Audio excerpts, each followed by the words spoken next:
Hey, it's Russ and Lauren, and it is Vinyl Sunday here on the Infectious Groove Music Channel. And this is the first of a couple of just plain greatest hits packages that we found when we were out in the wild, and that we're going to have for you today and the following Sunday.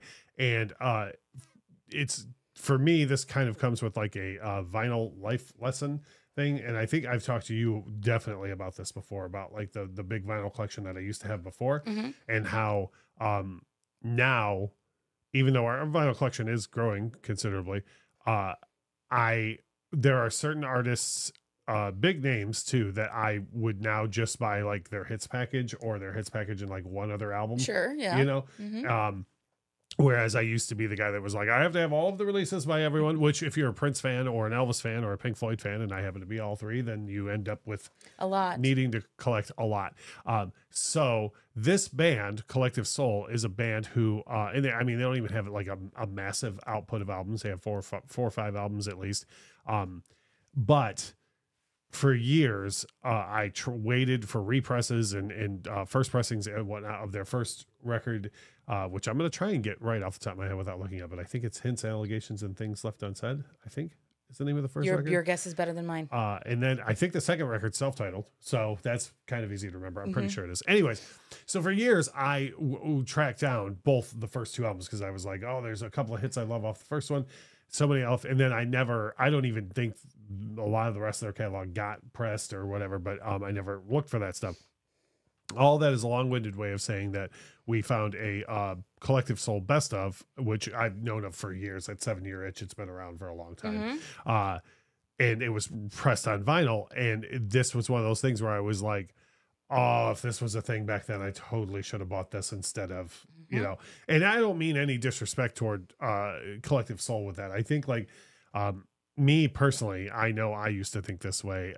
If you reduce a band to just their greatest hits album, like you're not really a fan or you're not giving them the respect they deserve. Yeah. But with some bands though, like that's all you kind of need is the hits, right? And for me, I like I like the early Collective Soul stuff, but I like a lot of their later stuff too. And I think the track list on this covers a good amount. Yeah. So we'll go through everything. I kind of got ahead of myself there, which was leading you to get ahead of yourself as well. Packaging on this is, how do I say this without being disrespectful? It is what it is, and it is what I expect. Okay. If you're going to have a greatest hits for Floyd or Elton John or like a huge industry name, like I would expect it to be like, oh, they really, they did gold foil stuff and they, inserts and all that. Collective Soul is what they are. They're a mid 90s to mid 2000s pop rock band. Again, no disrespect at all. But they're not the type of act where they would be like, and this was pressed at 45 RPM on, over, you know what I mean? Yeah. I'm not even going to do my usual complaint, which is the paper inners, because it is what it is. I would have fallen down if I had opened this and they bothered to put it in rice paper slaves. But one thing I have always had a problem with since this record came out is what's with the cover? Like, why is it just plain black with gray? Like, Collective Soul to me seems like a pretty creative venture, like it's just, I've always thought, who did this? Like, but as far as the packaging goes for the LP though, is it about what you expected, or was there anything you were like? I mean, first of all, it was probably more than I expected. I didn't think that, I didn't think Collective Soul had enough to put a greatest hits package out with. And then we were listening to it and I was like, we rarely review the albums per se, but like when we get into sound, sometimes we venture into that. First of all, just sound wise, I think it sounds great. Collective Soul is one of those bands that I think has very, very good production for their time. Like there's other acts from that time who have sound very dated, I think. And I don't think any Collective Soul stuff sounds dated, like the actual audio production of it.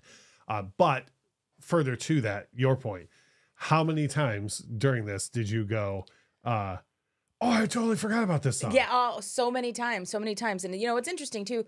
I'm not going to go off the rails too far on this, but like as songs were happening and I was remembering that they happened, with what you just said, how some acts of the same ilk will sound dated now. I think that's why, to me, back then, Collective Soul sounded different because they didn't sound of the time. Yeah, that's fair.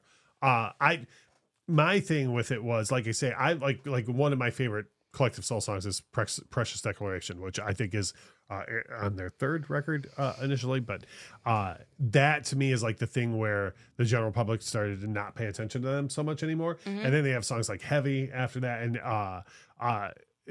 like there were songs on here that even I was like, oh my Lord, I forgot about that song. And I love this song so much, you know.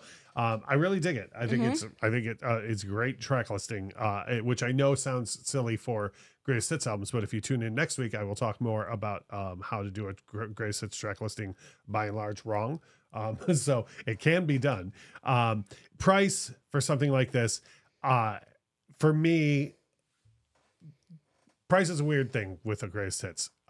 Because if you buy it in line, like if you had bought this in the 90s, right, you're paying for a bunch of songs that you already own because you probably would have owned the Collective Soul stuff ahead of time, right?